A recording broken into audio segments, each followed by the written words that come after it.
अस्सलाम वालेकुम। प्रोग्राम बोल के लब आज़ाद है तेरे के सेकंड एपिसोड के साथ मैं हूं शेख मुनीमपुरी। आज जो हमारा मौजू ज़ेरे बहस होगा वो खान साहब की 3 साल कारकर्दगी के ऊपर बात करेंगे और उसका अवामी रद्द-ए-अमल क्या है, हम इसके ऊपर मुकम्मल तफसील से आपसे बात करेंगे। और आज हमारे साथ मौजूद है शेख अतीक पुरी। हम इनसे जानने की ये कोशिश करेंगे कि खान साहब की हुकूमत आखिर कहाँ तक कामयाब हुई है या उनके वादे क्या थे, दावे क्या थे, हम इनके ऊपर इनसे डिटेल से बात करेंगे। जी अतीक, आप बताएं कि खान साहब की जो 3 साल कारकर्दगी है इसके ऊपर आप क्या कहना चाहेंगे, क्या वो कामयाब हुए हैं या वो नाकाम हुए? जी बिल्कुल, मैं पहले बैकग्राउंड बताता चलूँ 2018 के इलेक्शन का, जिसमें खान साहब ने कामयाबी हासिल की। खान साहब ये इस मंशूर के साथ आए थे कि 50 लाख घर दिए जाएंगे, 1 करोड़ नौकरियां दी जाएंगी, महंगाई का, करप्शन का खात्मा होगा। लेकिन इलेक्शन हो गए, हुकूमत अब बन गई खान साहब की, पीटीआई की हुकूमत है इस वक्त, और ना 1 करोड़ नौकरियां मिली हैं, ना 50 लाख घर मिले हैं। और करप्शन जो है वो रिसेंटली आपने देखा होगा, एमनेस्टी इंटरनेशनल की रिपोर्ट भी आई है जिसमें करप्शन का जो इंडेक्स है वो 124 हो गया। ठीक है, उसके बाद खान साहब को एक एज ये भी मिलता है कि कोरोना का एज खान साहब को मिल जाता है कि कोरोना आ गया, 1 साल तक तमाम इंस्टीट्यूशंस जो है वो बंद रहे, लॉकडाउन लगते रहे, कभी खुलते रहे कभी लगते रहे, तो काफी इम्पैक्ट पड़ता है मईशत का उसके ऊपर, क्योंकि कोरोना था, वर्ल्ड का जो था, वर्ल्ड इकोनॉमी थी वो भी अनस्टेबल हो रही थी क्योंकि ट्रेड जो है वो बंद हो रही थी। ठीक है, उसके बाद हम देखते हैं जो रिसेंटली हम देखते चले कि खान साहब की जो कारकर्दगी थी वो क्या थी। उसमें खान साहब ने मतलब कि जो इलेक्शन हुआ रिसेंटली, उसमें ये अवामी रद्द-ए-अमल था। इलेक्शन जो इस वक्त हुआ है, जो लास्ट वीक हुआ, जिसमें पीटीआई को शिकस्त हुई है और उसमें काफ़ी ज़्यादा मार्जिन से शिकस्त है, क्योंकि पार्टी जो है इस वक्त पीटीआई वो हुकूमत के अंदर है। होता ये है कि हुकूमत के अंदर जो पार्टी हो, आपने देखा होगा, आपने सुना भी होगा बल्कि कि जो खान साहब अपने जलसों में कहते रहे हैं, लास्ट अपोजिशन में थे, कि हमेशा जो हुकूमत में पार्टी हो वो जीतती है, लेकिन इस दफ़ा खान साहब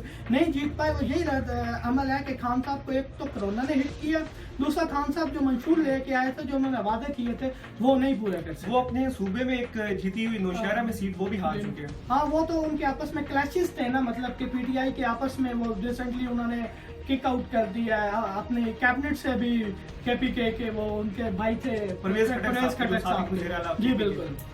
जी अतीक, हम आपसे ये जानने की कोशिश करेंगे कि खान साहब जो मईशत के हवाले से कहाँ तक कामयाबी हासिल की या उनके जो दावे या मईशत को लेकर कि हमने मईशत को काफी स्टेबल कर ली है, तो आप इसके बारे में क्या कहना चाहेंगे? जी बिल्कुल, खान साहब ये वादे करते रहे हैं कि हम IMF के पास नहीं जाएंगे, IMF के पास गया तो मैं खुदकुशी कर लूंगा। उसके बाद खान साहब ये कहते रहे हैं कि ये याशी है हुक्मरानों की, वो काफी ज्यादा ना खर्चा करती है, जो बोझ बन जाती है आपके इकोनॉमी के ऊपर कंट्री की।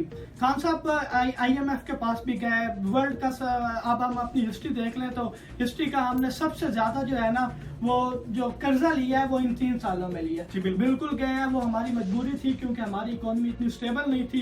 बिल्कुल वो वादों से हट के गए हैं खान साहब। तो देखिए अब क्या बनता है, क्योंकि हुकूमत तो ये दावा कर रही है कि हमने इकोनॉमी को स्टेबल कर दिया, लेकिन प्रैक्टिकली देखें या आवाम को देखें, आवाम चाहती है कि क्या उनको रोजगार मिल रहा है, क्या महंगाई का कम हुई है, क्या करप्शन का खात्मा हुआ है। आवाम ये चीजें देखती है, आवाम ये नहीं देखती कि आप टीवी पे आके ये कहें कि महंगाई खत्म हो गई है या नहीं खत्म। बिल्कुल, आपने अभी महंगाई की बात की तो हम इसके ऊपर भी बात कर लेते हैं। महंगाई के हवाले से आप बताएं कि वो भी एक दावा है हुकूमत का कि खान साहब ने पिछले में एक बयान दिया कि पाकिस्तान की तारीख में सबसे कम महंगाई इस वक्त है, तो हकीकत तो इसके बरक्स नजर आती है। और अवामी रद्द-ए-अमल जो हुकूमत को इस वक्त शिकस्त हुई है इलेक्शन में, वो भी इसकी सबसे बड़ी वजह महंगाई ही काउंट हो रही है। तो आप इसके ऊपर क्या कहेंगे, क्या हुकूमती दावे इसके भी बरक्स है या हकीकत क्या है महंगाई के हवाले से? मुनम, अगर हम मार्केट में देखें या पिछली जो गुजर चुके हैं वो ग्राफ्स उठा के देखें महंगाई के रिलेटेड, तो आपको पता चलेगा कि आपकी चीनी की कीमत बढ़ चुकी है। चीनी जहाँ 53 रुपए की थी वो अब 110 के मिलती रही है, अब 100 पे आ गई है, मतलब कि इससे कम नहीं हो रही। पेट्रोल की कीमत देख लें, पेट्रोल पंप जब कोरोना आया तो पेट्रोल जब कम हुआ 25 रुपए, 25 नहीं से ज़्यादा हुआ था शायद, 25 रुपए उन्होंने एट अ टाइम इंक्रीज किया तो पेट्रोल की किल्लत खत्म हो गई। देखिए कि हुकूमत के लॉ एंड ऑर्डर को भी मेंटेन करने में, अपनी हित को मेंटेन करने में बिल्कुल नाकाम है। महंगाई हो रही है क्योंकि गरीब आवाम, अगर हम देखें इंटरव्यूज उठा के देखें, रिसेंटली पोलिंग हो रही होती है, मतलब कि आप सोशल मीडिया इस्तेमाल करें, सोशल मीडिया के ऊपर आपके जो रिनाउंड है न्यूज़ चैनल्स या रिनाउंड वेबसाइट्स हैं वो पोल करती रहती हैं। और पोल को अगर देखें, मैं पोल को बड़े क्रिटिकली जज करता हूँ, मैं उनमें लोगों की राय भी पढ़ता हूँ कि वो क्या राय दे रहे हैं, मतलब कि उनके इंटरव्यूज भी सुनता हूँ, उनसे खुद भी अटैचमेंट में अटैच हूँ मैं कि वो क्या राय दे रहे हैं। महंगाई बिल्कुल बढ़ रही है, इसमें खान साहब का दावा ये गलत है कि महंगाई कम हो रही है। देखें अब आगे 2 साल खान साहब के पड़े हैं और अब देखिए महंगाई कम होती है या नहीं, लेकिन इस वक्त का जो प्रैक्टिकल एनालिसिस है, प्रैक्टिकली हम तो देखें तो महंगाई जो है वो ज्यादा हो रही है। जी बिल्कुल, ये थे हमारे आज का जो मौजू था कि खान साहब की 3 साल गवर्नमेंट कैसी रही या आवामी रद्द-ए-अमल इसके ऊपर क्या है, क्या हकीकत है या क्या अफसाना है। अतीक भाई ने इसके ऊपर डिटेल से बात की। ये था हमारा आज का मौजू।